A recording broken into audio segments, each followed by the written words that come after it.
Hi friends, welcome to ഹിസ്റ്റോറിയയുടെ പുതിയൊരു ക്ലാസ്സിലേക്ക് എല്ലാ ഉദ്യോഗാർത്ഥികൾക്കും സ്വാഗതം. ഇന്നത്തെ ക്ലാസ്സിൽ നമ്മൾ പഠിക്കാൻ പോകുന്നത് പുതിയൊരു ടോപ്പിക്കാണ്. ബയോളജിയിൽ നിന്നുള്ള ജനിതക ശാസ്ത്രത്തിൽ നിന്നുള്ള കുറച്ച് ഇമ്പോർട്ടന്റ് ആയിട്ടുള്ള കാര്യങ്ങളാണ് ഇന്നത്തെ ക്ലാസ്സിൽ നമ്മൾ പഠിക്കാൻ പോകുന്നത്. എന്താണ് ജനിതക ശാസ്ത്രം അല്ലെങ്കിൽ ജെനറ്റിക്സ് എന്ന് പറയുന്നത്? ഒരു ഡെഫിനേഷൻ പറയുകയാണെങ്കിൽ പാരമ്പര്യത്തെയും വ്യതിയാനത്തെയും കുറിച്ചിട്ടുള്ള പഠനമാണിത് ജെനറ്റിക്സ് അല്ലെങ്കിൽ ജനിതക ശാസ്ത്രം എന്ന് പറയുന്നത്, അല്ലെ? It is the study of heredity and variation. Genetics is the study of heredity and variation. എന്താണ്? പാരമ്പര്യത്തെയും അതുപോലെ തന്നെ വേരിയേഷൻ, വ്യതിയാനത്തെയും കുറിച്ചിട്ടുള്ള പഠനമാണിത് ജെനറ്റിക്സ് എന്ന് പറയുന്നത്. എന്താണ് ഹെറിഡിറ്റി അല്ലെങ്കിൽ പാരമ്പര്യം എന്ന് പറയുന്നത്? തലമുറകളായി കൈമാറ്റം ചെയ്യപ്പെടുന്നത്, ഒരു തലമുറയിൽ നിന്ന് മറ്റൊരു തലമുറയിലേക്ക് കിട്ടാവുന്ന സ്വഭാവ സവിശേഷതകൾ, അതിനെയാണ് നമ്മൾ പാരമ്പര്യം അല്ലെങ്കിൽ ഹെറിഡിറ്റി എന്ന് പറയുന്നത്. എന്താണ് വേരിയേഷൻ അല്ലെങ്കിൽ വ്യതിയാനം എന്ന് പറയുന്നത്? അച്ഛനും അമ്മയിൽ നിന്നൊക്കെ കുട്ടികൾ വ്യത്യസ്തത കാണിക്കുക, അതിനെയാണ് വേരിയേഷൻ അല്ലെങ്കിൽ വ്യതിയാനം എന്ന് പറയുന്നത്. ഇതിനെ രണ്ടിനെയും കുറിച്ചുള്ള പഠനമാണിത് ജെനറ്റിക്സ് എന്ന് പറയുന്നത്. ഓക്കെ, അതാണ് ഒരു ഡെഫിനേഷൻ എന്ന നിലയ്ക്ക് നമുക്ക് പറയാം. ഇനി ഫാദർ ഓഫ് ജെനറ്റിക്സ്, നമ്മുടെ ജെനറ്റിക്സിന്റെ ജനിതക ശാസ്ത്രത്തിന്റെ പിതാവ് എന്നറിയപ്പെടുന്ന വ്യക്തി ആരാണ്? എല്ലാവർക്കും അറിയാം, ഗ്രിഗർ മെന്റൽ ആണ് കേട്ടോ. വളരെ ഇമ്പോർട്ടന്റ് ആണ് കേട്ടോ ഈ പോയിന്റ്. ഫാദർ ഓഫ് ജെനറ്റിക്സ്, ജനിതക ശാസ്ത്രത്തിന്റെ പിതാവ് എന്നറിയപ്പെടുന്ന വ്യക്തി ആരാണ്? ഗ്രിഗർ മെന്റൽ ആണ്. ഗ്രിഗർ മെന്റൽ അദ്ദേഹത്തിന്റെ പരീക്ഷണത്തിന് വേണ്ടി തെരഞ്ഞെടുത്ത സസ്യം ഏതാണ്? പീ പ്ലാന്റ് ആണ്, അല്ലെങ്കിൽ പയറു ചെടീനെയാണ് അദ്ദേഹത്തിന്റെ പരീക്ഷണങ്ങൾക്ക് വേണ്ടിയിട്ട് തെരഞ്ഞെടുത്തത്. ദെൻ ഈ പീ പ്ലാന്റിന്റെ സയന്റിഫിക് നെയിം അല്ലെങ്കിൽ ബൈനോമിയൽ നെയിം വളരെ ഇമ്പോർട്ടന്റ് ആണ്. ശാസ്ത്രീയ നാമം വളരെ ഇമ്പോർട്ടന്റ് ആണ്. എന്താണ്? പൈസം സറ്റൈവം ആണ് കേട്ടോ. എന്താണ്? പൈസം സറ്റൈവമാണ് ഇതിന്റെ ശാസ്ത്രീയ നാമം എന്ന് പറയുന്നത്. എന്താണ്? പൈസം സറ്റൈവമാണ് ഇതിന്റെ ശാസ്ത്രീയ നാമം എന്ന് പറയുന്നത്. ദെൻ മെന്റൽ അദ്ദേഹത്തിന്റെ റൂൾസ് ഒക്കെ എസ്റ്റാബ്ലിഷ് ചെയ്തത് ഏകദേശം 1856 1863 കാലഘട്ടത്തിലായിരുന്നു അദ്ദേഹം പരീക്ഷണങ്ങളൊക്കെ നടത്തിയിരുന്നത്. ദെൻ ഹെറിഡിറ്റിനെ ബേസ് ചെയ്തിട്ട് അദ്ദേഹം ഒരുപാട് റൂൾസ് ഒക്കെ ആവിഷ്കരിച്ചിട്ടുണ്ട്. അതറിയപ്പെടുന്നത് ലോ ഓഫ് മെന്റേലിയൻ ഇൻഹെറിറ്റൻസ് എന്നാണ് അറിയപ്പെടുന്നത്. എന്താണ്? ലോ ഓഫ് മെന്റേലിയൻ ഇൻഹെറിറ്റൻസ് എന്നറിയപ്പെടുന്നു, അഥവാ പാരമ്പര്യ നിയമങ്ങൾ എന്നാണ് അറിയപ്പെട്ടിരുന്നത്. എന്താണ് അറിയപ്പെടുക? ലോ ഓഫ് മെന്റേലിയൻ ഇൻഹെറിറ്റൻസ് എന്നാണ് അറിയപ്പെട്ടിരുന്നത്. ദെൻ ഇദ്ദേഹത്തിന്റെ ലോകളുടെ പേരൊന്ന് പഠിച്ചു വെക്കണം കേട്ടോ. 3 ലോസ് ആണുള്ളത്. അത് ഏതൊക്കെയാണ്? നമുക്ക് എല്ലാവർക്കും അറിയാം. ഒന്നാമത്തെയാണ് ലോ ഓഫ് ഡോമിനൻസ്. എന്താണ്? ലോ ഓഫ് ഡോമിനൻസ് അഥവാ മലയാളത്തിലെ പ്രകട സ്വഭാവ നിയമം എന്ന് പറയും. എന്താ പറയാ? പ്രകട സ്വഭാവ നിയമം എന്ന് പറയും. രണ്ടാമത്തെ ലോ ആണ് ലോ ഓഫ് സെഗ്രിഗേഷൻ. എന്താണ്? ലോ ഓഫ് സെഗ്രിഗേഷൻ അഥവാ മലയാളത്തിലെ വിവേചന നിയമം എന്ന് പറയും. എന്താ പറയാ? വിവേചന നിയമം എന്ന് പറയും. ദെൻ മൂന്നാമത്തെ ലോ ആണ് ലോ ഓഫ് ഇൻഡിപെൻഡന്റ് അസോർട്ട്മെന്റ്. എന്താണ്? Law of independent assortment. ഇതിന് മലയാളത്തിൽ എന്താ പറയാ? സ്വതന്ത്ര അപവ്യൂഹന നിയമം എന്ന് പറയും. എന്താ പറയാ? സ്വതന്ത്ര അപവ്യൂഹന നിയമം എന്നാണ് പറയാ. അപ്പൊ ഈ 3 നിയമങ്ങളുടെ പേരൊന്ന് പഠിച്ചു വെക്കണം. ലോ ഓഫ് ഡോമിനൻസ് എന്ന് പറഞ്ഞാൽ ഒന്നുമില്ല, 2 തലമുറകളെ തമ്മിൽ ക്രോസ് ചെയ്യുമ്പോൾ അതിലൊരു ക്യാരക്ടർ മാത്രം പുറത്തേക്ക് കാണിക്കും. ആ പുറത്ത് കാണിക്കുന്ന ക്യാരക്ടറിന് ഡോമിനന്റ് ക്യാരക്ടർ എന്നും ഒളിഞ്ഞിരിക്കുന്ന ഒരു സ്വഭാവം അതിലുണ്ടാവും, അതിനെ റിസസീവ് എന്നാണ് പറയാ. അത്രയൊന്നും ഡീറ്റെയിൽഡ് ആയിട്ട് നമുക്ക് പഠിക്കാല്ല. ഇതിന്റെ പേര് മാത്രം ഒന്ന് ഓർത്തിരിക്കട്ടെ നിങ്ങൾ. എന്താണ്? Law of dominance, law of segregation, law of independent assortment. Then ഈ ഏരിയയിൽ പഠിക്കാനുള്ള വേറൊരു കാര്യമാണ് 2 റേഷ്യോസ് ഒന്ന് ഓർത്തിരിക്കണം. അതാണ് mono hybrid ratio. Mono hybrid ratio എന്ന് പറയുന്നത് ക്രോസ് ചെയ്യുമ്പോൾ കിട്ടുന്ന റേഷ്യോ ആണ്. ഏകസങ്കരാനുപാതം എന്ന് മലയാളത്തിൽ പറയും. അത് എത്രയാണ്? 3:1 ആണ്. Then dihybrid cross ratio അഥവാ നമ്മുടെ ദ്വിസങ്കരാനുപാതം എന്ന് പറയും. എത്രയാണ്? 9:3:3:1 ആണ്. അതും ഒന്ന് ഓർത്തിരിക്കുക. ഇത്രയാണ് മെന്റലിനെ കുറിച്ച് നമുക്ക് ഓർത്തിരിക്കേണ്ട കാര്യങ്ങൾ. എന്തൊക്കെയാണ്? ഒന്നും കൂടി പറയാം. ഫാദർ ഓഫ് ജെനറ്റിക്സ്, ജെനറ്റിക്സിന്റെ പിതാവ് എന്നറിയപ്പെടുന്നു. അദ്ദേഹത്തിന്റെ എക്സ്പെരിമെന്റൽ മെറ്റീരിയൽ ഏതായിരുന്നു? പയറു ചെടിയായിരുന്നു, പീ പ്ലാന്റ് ആണ്. അതിന്റെ സയന്റിഫിക് നെയിം എന്താണ്? പൈസം സറ്റൈവം ആണ് കേട്ടോ. അത് ഓർത്തിരിക്കണം. LDC ലെവലൊക്കെ ചോദിക്കാറുണ്ട്. ശാസ്ത്രീയ നാമം എന്താണ്? പൈസം സറ്റൈവം ആണ്. ദെൻ 56-63 കാലഘട്ടത്തിലാണ് അദ്ദേഹത്തിന്റെ ഹെറിഡിറ്റിനെ ബേസ് ചെയ്തിട്ടുള്ള റൂൾസ് ഒക്കെ എസ്റ്റാബ്ലിഷ് ചെയ്തിരുന്നത്. അത് അറിയപ്പെട്ടിരുന്നത് എങ്ങനെയാണ്? ലോ ഓഫ് മെന്റേലിയൻ ഇൻഹെറിറ്റൻസ്, പാരമ്പര്യ നിയമങ്ങൾ എന്നാണ് അറിയപ്പെട്ടിരുന്നത്. 3 ലോസുകളാണുള്ളത്. ഏതൊക്കെയാണ്? ലോ ഓഫ് ഡോമിനൻസ്, പ്രകട സ്വഭാവ നിയമം. രണ്ടാമത്തെ ലോ ഓഫ് സെഗ്രിഗേഷൻ, വിവേചന നിയമം. മൂന്നാമത്തെ ലോ ഓഫ് ഇൻഡിപെൻഡന്റ് അസോർട്ട്മെന്റ് അഥവാ സ്വതന്ത്ര അപവ്യൂഹന നിയമം. ദെൻ ഈ 2 റേഷ്യോസ് നിങ്ങൾ കാണാപാഠം പഠിച്ചേക്കണം. ഏതാണ്? മോണോ ഹൈബ്രിഡ് ക്രോസ് റേഷ്യോ എത്രയാണ്? 3:1 ആണ്. ഡൈ ഹൈബ്രിഡ് ക്രോസ് റേഷ്യോ അഥവാ ദ്വിസങ്കര അനുപാതം എത്രയാണ്? 9:3:3:1 ആണെന്ന് ഓർത്തിരിക്കാം. അപ്പൊ ഇത്രയാണ് മെന്റലിനെ കുറിച്ച് ഓർത്തിരിക്കേണ്ട ആള്. ഇത്രയും കാര്യങ്ങളാണ് ഓർത്തിരിക്കേണ്ടത്. ദെൻ മെന്റലിന്റെ ഒപ്പം തന്നെ ഓർത്തിരിക്കേണ്ട വേറൊരു വ്യക്തിയാണ് TH മോർഗൻ എന്ന് പറയുന്ന വ്യക്തി. ആരാണ്? TH Morgan. ഇദ്ദേഹം ഒരു അമേരിക്കൻ ബയോളജിസ്റ്റ് ആണ്. ഇദ്ദേഹത്തിന് 1933 എന്ത് കിട്ടിയിട്ടുണ്ട്? നൊബേൽ പ്രൈസ് കിട്ടിയിട്ടുണ്ട് മെഡിസിന്. ഇദ്ദേഹമാണ് ഹെറിഡിറ്റിയിൽ വളരെ ഇമ്പോർട്ടന്റ് ആയിട്ടുള്ള വൈറ്റൽ റോൾ ആണ് ആര്? ക്രോമസോംസ് പ്ലേ ചെയ്യണമെന്ന് വളരെ ഇമ്പോർട്ടന്റ് ആയിട്ട് കണ്ടുപിടിച്ച വ്യക്തി ആരാണ്? TH മോർഗൻ ആണ്. അതുപോലെ തന്നെ സെക്സ് ലിങ്ക്ഡ് ഇൻഹെറിറ്റൻസ് ഡിസ്കവർ ചെയ്തതും ആരെയാണ്? TH മോർഗൻ ആണ്. ഇതിൽ നമ്മൾ PSCക്ക് പഠിച്ചേക്കേണ്ട ക്വസ്റ്റ്യൻ എന്താന്ന് വെച്ച് കഴിഞ്ഞാൽ ജനിതക പഠനങ്ങൾക്ക് വേണ്ടി തെരഞ്ഞെടുത്തിട്ടുള്ള ഷഡ്പദം ഏതാണ്? ഫ്രൂട്ട് ഫ്ലൈസ് ആണ്, അതായത് പഴ ഈച്ചയാണ്. ഈ പഠനം നടത്തിയ വ്യക്തി ആരാണ്? TH മോർഗൻ ആണ്. അപ്പൊ പഠിക്കേണ്ട ക്വസ്റ്റ്യൻ എന്താണ്? ജനിതക പഠനത്തിന് വേണ്ടിയിട്ട് തെരഞ്ഞെടുത്തിട്ടുള്ള ഷഡ്പദം ഏതാന്ന് ചോദിച്ചു കഴിഞ്ഞാൽ ഫ്രൂട്ട് ഫ്ലൈസ് അല്ലെങ്കിൽ പഴ ഈച്ചയാണ്. ആ പഠനം നടത്തിയ വ്യക്തി ആരാണ്? TH മോർഗൻ ആണ്. അതാണ് ഇവിടെ പഠിച്ചേക്കേണ്ടത് കേട്ടോ. TH മോർഗൻ ആണ്. അപ്പൊ ഇത്രയാണ് ഇദ്ദേഹത്തെ കുറിച്ച് ഓർത്തിരിക്കേണ്ടത്. ദെൻ നെക്സ്റ്റ് നമ്മൾ പഠിക്കാൻ പോകുന്നത് ജീനുകളെ കുറിച്ചിട്ടാണ്. ഇതിനെ കുറിച്ചാണ്? ജീനുകളെ കുറിച്ചിട്ട് നമുക്ക് പഠിക്കാം.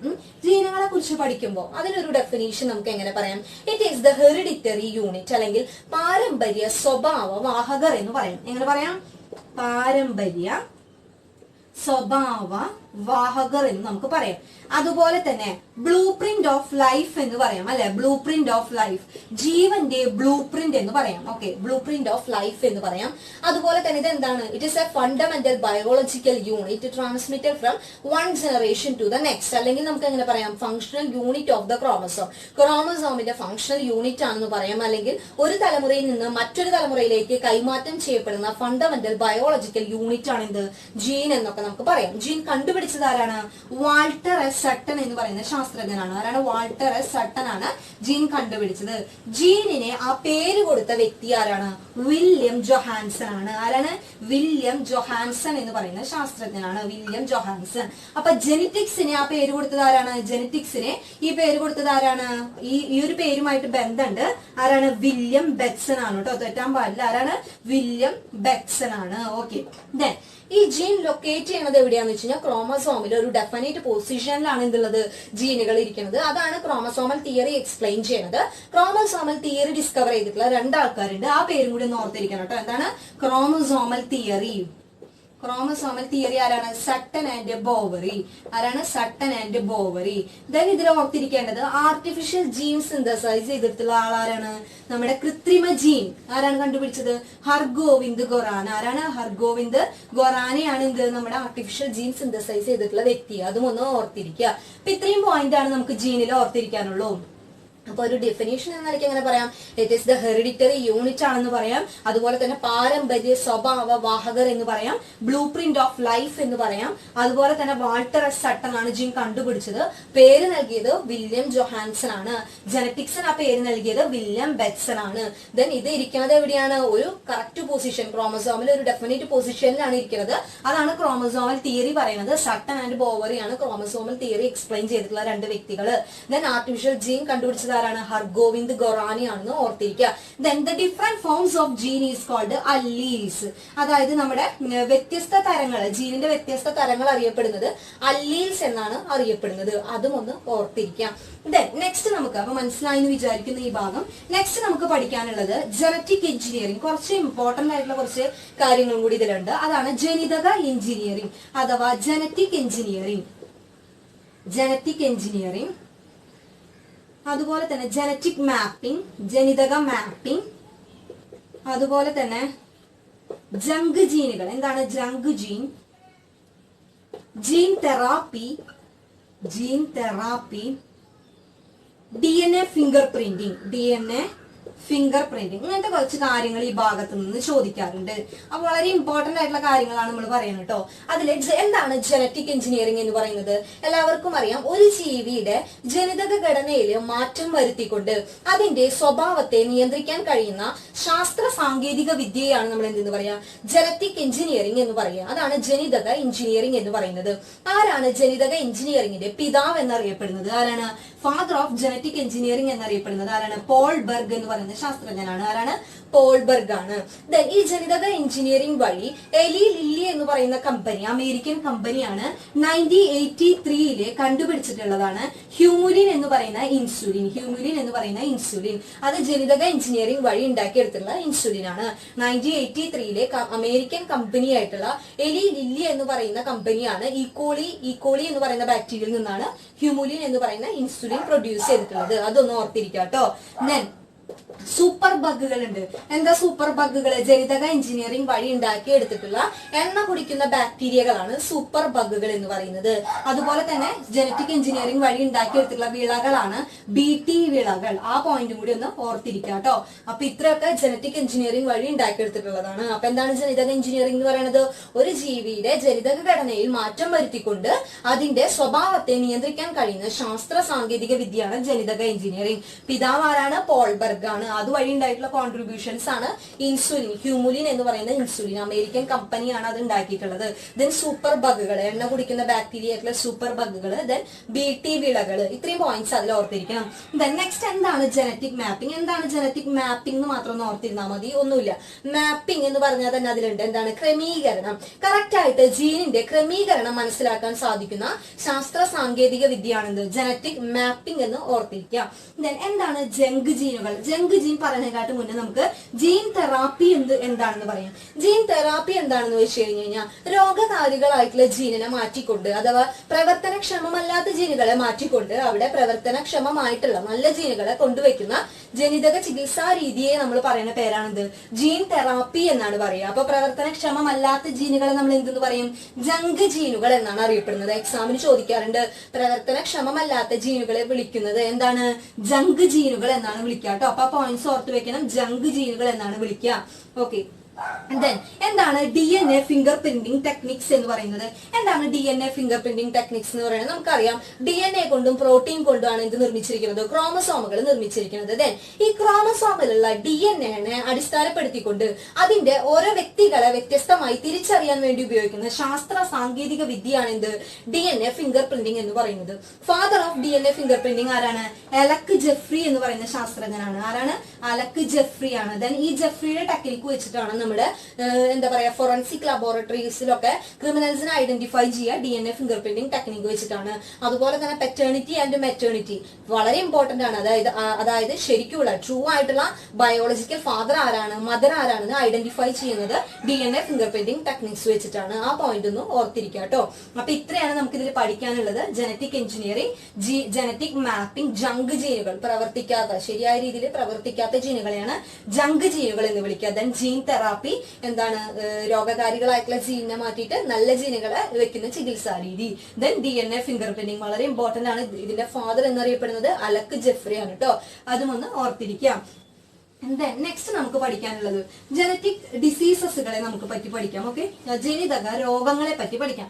അതിനാദ്യം നമുക്ക് പറയാനുള്ളത് ഹീമോഫീലിയ. ഓക്കെ, ഏതാണ് ഹീമോഫീലിയ? എന്താണ് ഹീമോഫീലിയ എന്ന് പറയുന്നത്? ഇന്നബിലിറ്റി ടു ക്ലോട്ട് ബ്ലഡ്, അല്ലെ, ബ്ലഡ് കട്ട പിടിക്കാത്ത അവസ്ഥയാണ് ഹീമോഫീലിയ. വേൾഡ് ഹീമോഫീലിക് ഡേ എന്നറിയപ്പെടുന്നത് ഏപ്രിൽ 17 ആണെന്ന് ഓർത്തിരിക്കുക. PSC ചോദിക്കാറുള്ളത് ഇതൊന്നുമല്ല, എന്തൊക്കെ പേരിലാണ് ഹീമോഫീലിയ അറിയപ്പെടുന്നത്? അത് ചിലപ്പോൾ ചോദിക്കാം.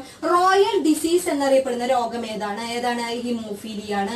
അതുപോലെ തന്നെ ക്രിസ്മസ് ഡിസീസ് എന്നറിയപ്പെടുന്നു. എന്താണ് ക്രിസ്മസ് ഡിസീസ് എന്നറിയപ്പെടുന്നു? അതുപോലെ തന്നെ ബ്ലീഡേഴ്സ് ഡിസീസ് എന്നറിയപ്പെടുന്നു. ഇതൊക്കെ എന്താണ്? നമ്മുടെ ഹീമോഫീലിയയുടെ പേരുകളാണ് കേട്ടോ. ബ്ലീഡേഴ്സ് ഡിസീസ് എന്നറിയപ്പെടുന്നു. ഇതൊക്കെ എന്താണ്? നമ്മുടെ ഹീമോഫീലിയയുടെ മറ്റു പേരുകളാണ്. ഏപ്രിൽ 17 ആണ് ഹീമോഫീലിക് ഡേ എന്ന് അറിയപ്പെടുന്നത്. അതും ഒന്ന് ഓർത്തിരിക്കുക. നമ്മൾ രോഗങ്ങളെ കുറിച്ചിട്ട് ഒരു ക്ലാസ് എടുത്തിട്ടുണ്ടായിരുന്നു. അത് പോയിട്ട് എല്ലാവരും കാണാത്തവരുണ്ടെങ്കിൽ ഡിസ്ക്രിപ്ഷൻ ബോക്സിൽ ലിങ്ക് ഇടുന്നുണ്ട്. അപ്പൊ എല്ലാവരും കാണാം കേട്ടോ. അപ്പൊ വേൾഡ് ഹീമോഫീലിക് ഡേ എന്നറിയപ്പെടുന്നത് ഏപ്രിൽ 17 ആണ്. ഇതിനെ എന്തൊക്കെ അറിയപ്പെടുന്നു? Royal disease, Christmas disease, bleeders disease എന്നിങ്ങനെയൊക്കെ അറിയപ്പെടുന്നത് ഹീമോഫീലിയ ആണ്. ദെൻ നെക്സ്റ്റ് രോഗമാണ് sickle cell anaemia. Sickle cell anaemia. എന്താണ് സിക്കിൾ സെൽ അനീമിയ എന്ന് പറയുന്നത്?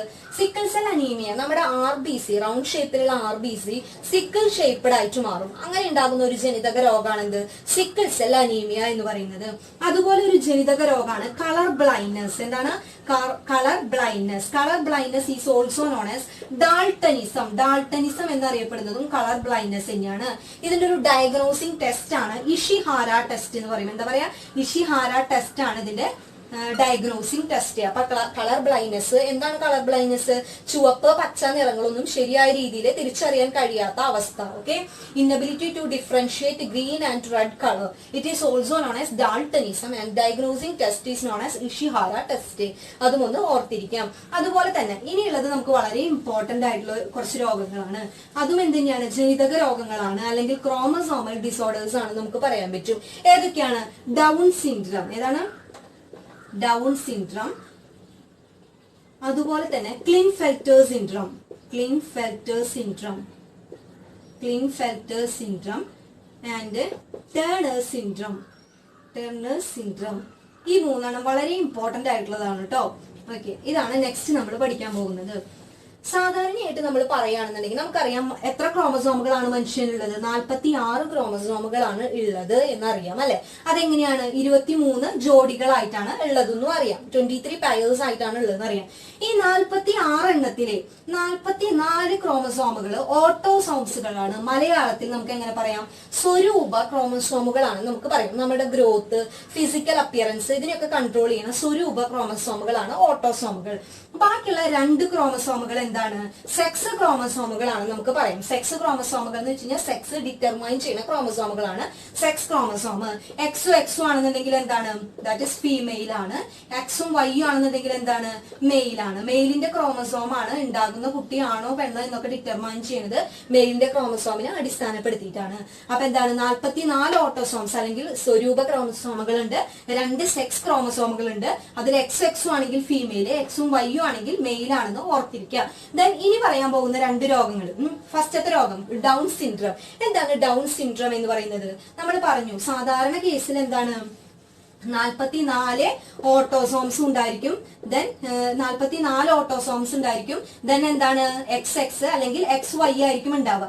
മെയിലോ ഫീമെയിലോ എന്തുണ്ടാവാം? ഡൗൺ സിൻഡ്രം കാണിക്കാം. ഇതിന്റെ കേസിൽ എന്താന്ന് വെച്ച് കഴിഞ്ഞാൽ അഡീഷണൽ ആയിട്ട് ഒരു ഓട്ടോസോം കൂടും. അതായത് 45 ഓട്ടോസോംസ് ഉണ്ടായിരിക്കും പ്ലസ് XX അല്ലെങ്കിൽ 45 ഓട്ടോസോംസ് ഉണ്ടായിരിക്കും XY. ഇതെന്താണ്? മെയിലിന്റെ കേസിലോ അല്ലെങ്കിൽ ഫീമെയിലിന്റെ കേസിലോ എന്തുണ്ടാവാം? നമ്മുടെ ഡൗൺ സിൻഡ്രം കാണിക്കാം.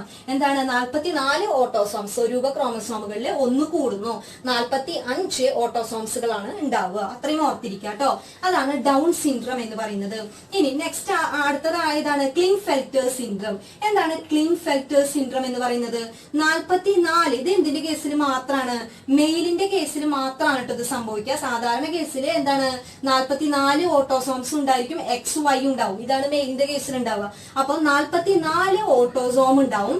അഡീഷണൽ ആയിട്ട് ഒരു എക്സ് ക്രോമസോം കൂടുതലായിരിക്കും. അഡീഷണൽ ആയിട്ട് ഒരു എക്സ് ക്രോമസോം കൂടുതലായിരിക്കും. അതാണ് എന്ത്? ക്ലിൻഫെൽറ്റർ സിൻഡ്രം എന്ന് പറയുന്നത്.